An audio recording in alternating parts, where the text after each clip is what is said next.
Mish Schneider is the Director of Trading Research at Market Gauge Group, and she joins us live from Santa Fe in New Mexico. Mish, thanks so much for being here. Just firstly, from an investment standpoint, if you're someone who's watching, perhaps you don't have $100,000 to spend, perhaps you're not really savvy when it comes to options and you just want to put a little bit of your holdings into the likes of a GameStop, for example, is that a wise move right now? Well, like with any trading, although I would say the meme stocks have a little bit of a different twist to them because they're sort of David Goliath. But with any trading, you really should have some idea of how much equity you want to invest versus how much you actually have at hand. It should be somewhat discretionary money, not obviously your rent money. You should understand what your risk parameters are. And if you happen to be in the right move at the right time, then obviously you should be able to take some profit. And a classic example of that is this young 20-year-old, Jake Goodman, who invested in Bed Bath & Beyond, caught the move, got out, and supposedly made $110 million. Now, that would not be your average person, but it really just shows if you're active and you know what you're doing, there's money there when they start moving. Yeah, and that's what I was going to ask, because how much would you allocate? Because it's much like any kind of risk asset, but on the higher end of the ratio when it does come to the risk profile. So could you make the case that maybe 5-10% of your allocation could be in these meme stocks? That probably would be high for the way we like to trade because we have a pretty broad blended portfolio of many different sectors.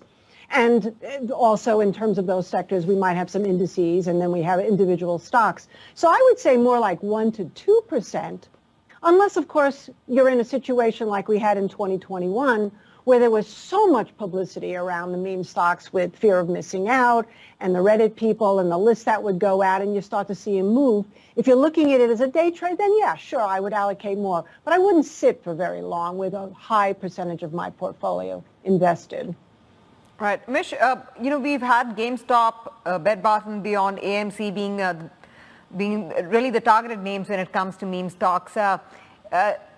What makes a stock take the profile of a meme stock, and how does the whole process start of identifying a stock as one that can be very, very volatile and can be a low value trade for punters out there? Well, when it originally got popular, it was because of high short float, because we know these big institutional funds were selling stocks and they would create this huge short position. And then these young investors through Robinhood initially and then social media sites like Reddit would get together and they literally came up with this notion through a lot of chatter on social media that they would drive and squeeze these shorts by going in and buying. So that's kind of how the whole thing got started. And of course, we haven't seen quite the popularity that we saw in 2021 until mid-August when we saw Bed Bath & Beyond go up in AMC and GME. So essentially right now, it's kind of cooled off. I mean, GME today may spark a little bit more of a short covering rally because it rallied so much after the earnings report today. But really, if you want to be trading these sort of stocks, the best thing that you can do is join some kind of forum, have the chart up there, and when you start to see the volume surge go in, jump in, and if it doesn't follow through, get out. I mean, that's really basically the way it is. Weber Grill was one, Tilray, which is a cannabis stock, was one, Lucid Motors was one. So it sort of shifts around, and that's what they're doing, is they're hunting for these Goliaths. Only the Goliaths have gotten a little bit smarter. So who's next? Like, as you study these charts and fundamentals and study the market inside out, which are the next bunch of stocks you think that could become the next meme stocks that the market could target, that traders could target? Well, in 2020 and 2021, let's say Tilray was one that went crazy, and it was a cannabis stock, and it's been really, really beaten up over the last year or so. And so, you could see kids possibly running into that. Or another one that, believe it or not, Lucid Motors was one. That was a meme stock for a while.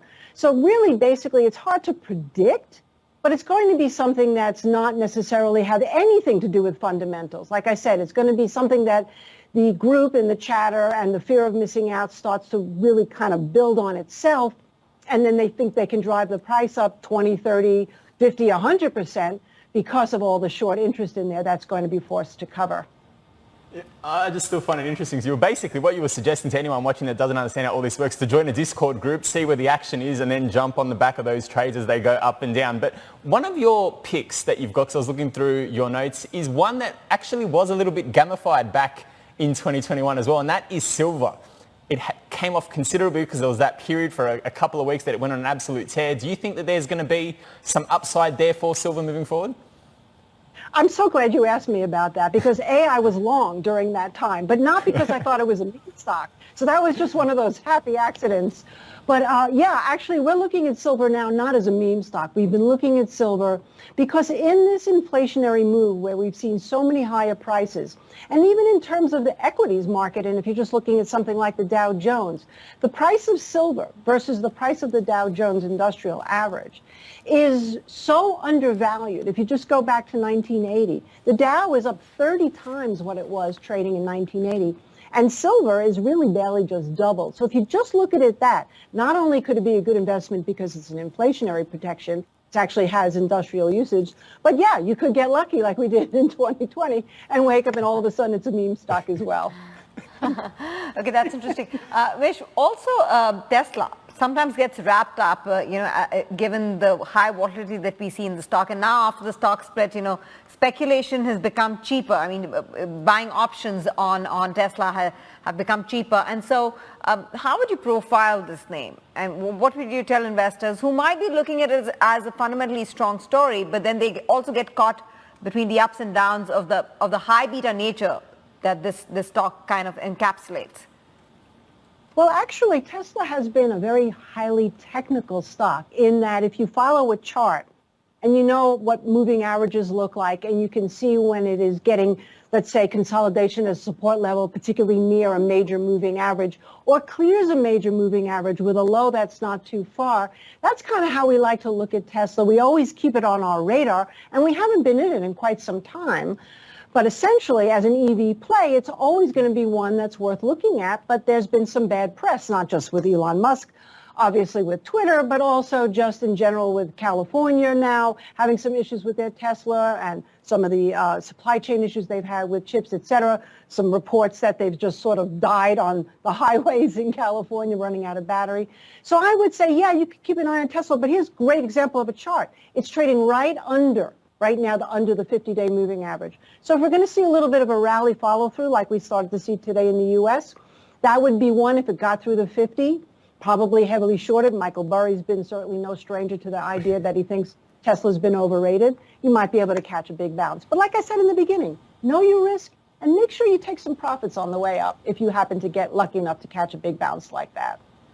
So important to take profits off the table and not just get carried away by the rally. Thank you very much. Fascinating insights. So thank you very much, Mish, for joining us and giving us your take on the meme stocks.